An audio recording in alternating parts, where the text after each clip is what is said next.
guys, Rasatyat here in Singapore. Thank you so much for joining me back on my Night Owl podcast. I've been hitting a little bit of a snag lately because, as you know, I haven't been doing the podcast every day per se, but I'm doing them a couple of them at a time. But then I'm releasing them every day. So that's been the strategy lately. Mostly because COVID kind of threw my whole world upside down a couple of times with each of the phases. Releasing and stuff like that. So I was having a tough time trying to manage my work, baby girl's work, because she had like a home-based learning, and then housework, stuff like that. So I'm trying to manage. I'm doing a pretty good job, I think, but I always know that it could be definitely 10 times better if I really buckle down and paid attention. Anyway, so I've been having trouble, like I said, with recording the podcast, mostly because I want to be in a clear space where I don't have to run off and do anything else. I want to sit down for 20 minutes and record a podcast, and not necessarily because the podcast itself is going to be 20 minutes long, but in the event that I get in a rant or get in this space in my head where I'm really able to bring up a lot of examples of the topic or the content that I'm talking about, I want not to be fettered down. I don't want to be restrained because of time, right? So I want like a space where I can actually sit down and record. Now, let me be honest, there are plenty of different ways I could do this. I could have woken up way earlier than she does and have time. I could do it once she goes to sleep because I have time. Because honestly, where I record is with the phone right by my face, sitting on my bed, because my office is in my room, and I don't have anything else that I really need in the way of like a studio or whatever, right? The recording quality is pretty damn good on my phone, and I'm not trying to push anything if I don't have to, right? I'm not trying to change anything if I don't have to. But lately, like I said, I've been having a really tough time because when I have the epiphany or the idea of something that I want to talk about, I kind of need to do it right then and there when where the enlightened moment is still right there in my brain, where it's tangible, where I can still feel it, where I can access it. It's a lot like being a poet. When you feel the emotion is when those words flow beautifully and the reader can really jump into your emotions, almost like you're teleporting them into where you're feeling that moment because you're able to really describe very well. It's why I sometimes get writer's block, mostly because I'm not feeling the content. Not because it's not good content, but at the moment, my heart or my mind is elsewhere and I'm not connecting to the content very well. So back to the podcast, right? I'm having a tough time, trying really hard to create and speak on matters that really have some kind of value because I want to educate. I want to share something with you. A lot of times, way back in the beginning when I wasn't sure how I was going to do this, I was kind of just going through my day and telling you, okay, well, this is what I did, and these are the snags I hit, and this is what I figured out. And then eventually there'd be a moral of the story. Lately, though, I've been starting with the moral of the story and then trying to explain to you why I feel this is the moral and give you examples of why this moral is so pertinent or so value filled. I don't even know if that's a term right now, but the bottom line is I've switched the way I deliver my message now. And I'm not saying it's good or bad. It's kind of, the style I'm in at the moment. It's kind of like when you start off becoming an artist, right? You start off with stick figures and eventually you move on to bigger bodies. They're normally fat little bodies or whatever until you learn how to make the elbows and the knees stand out, the shoulders, the neck, all of that stuff. And eventually you have a style. For a while, for example, my daughter was doing a lot of smiley face kind of faces.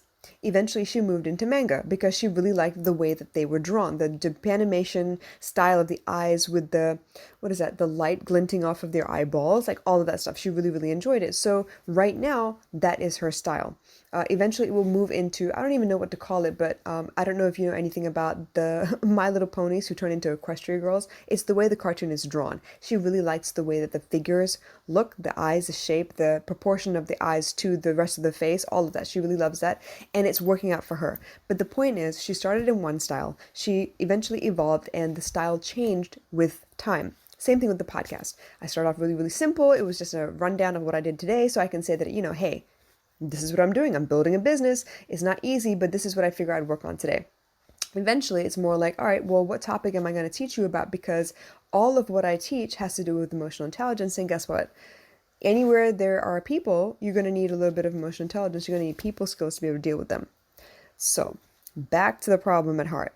I'm having trouble recording podcast episodes. Why? I wasn't sure until I ran across Seth Godin's post today. I think it was today. He posted 5 hours ago. And basically, he's talking about being a voice versus being noise. And he says if it's not relevant, it's noise. If it's untrusted, unwelcome, or selfish, it's noise. But your contribution isn't noise, not for the right people at the right time. The internet isn't a mass medium. The voices online are not for everyone. It's not the Super Bowl or MASH or even the nightly news. Nobody reaches much more than 1% of the audience on any given day. But the tiny slice that does not want to hear from you, that needs to hear from you, that would miss you if you didn't speak up for that audience, you're not noise. You're essential. That's why building a podcast workshop the way he did with Alex De Palma was really, really important. Not because we need more podcasts, but because we need your podcast. And you know what? That made me feel a little bit better. But it also put a little bit of clarity on the idea that I was having to, figure out a way to get back in that moment so I can actually produce some quality content.